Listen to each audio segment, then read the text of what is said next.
Guys, তোমরা কেউ অ্যানিভার্সারিতে বরকে এরকম জিনিস গিফট করো যেটা তোমার নিজেদেরই কাজে লেগে যাবে? দেখো, আমি এইটা গিফট করেছি আমার বরের অ্যানিভার্সারিতে, মানে আমাদের দুজনেরই অ্যানিভার্সারিতে।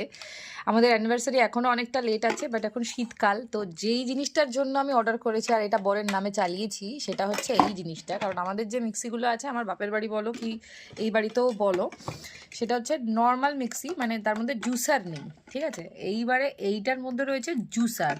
এবারে জুসারের মধ্যে এই দেখো, আর আমরা যখন ধরো যে কোনো মানে ফলের জুস বানাই বা কিছু বানাই, তো সেটার ছিবড়াগুলো আলাদা করে স্টেইন করতে হয়, বাট এইটার মধ্যে করলে এর মধ্যে দিয়ে যখন আমরা এই জুসটাকে করব, তখন এর মধ্যে কিচ্ছু স্টেইন করার দরকার নেই, জাস্ট এমনিই হয়ে যাবে, পাশ দিয়ে দেখা যাবে। যখন করবো অবশ্যই দেখাবো তোমাদেরকে। তো সেইটা তোমরা এমনিই খেতে পারো। তো কাল থেকেই শুরু করে দেবো গাজরের রস বানানো।